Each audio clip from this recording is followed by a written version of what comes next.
నిర్ణయపూర్వకముగా మరి ఏం చేస్తున్నామంటే ఇక్కడ పటాపంచలు చేసేసుకోవడానికే. ఏంటది? పటాపంచలు చేసుకోవడానికే. ఏం చేయాలి మరి చెప్పండి? ఏం చేయాలి?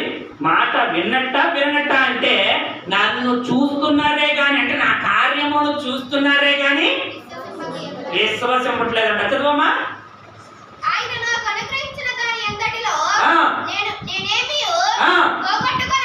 పోగొట్టుకొనక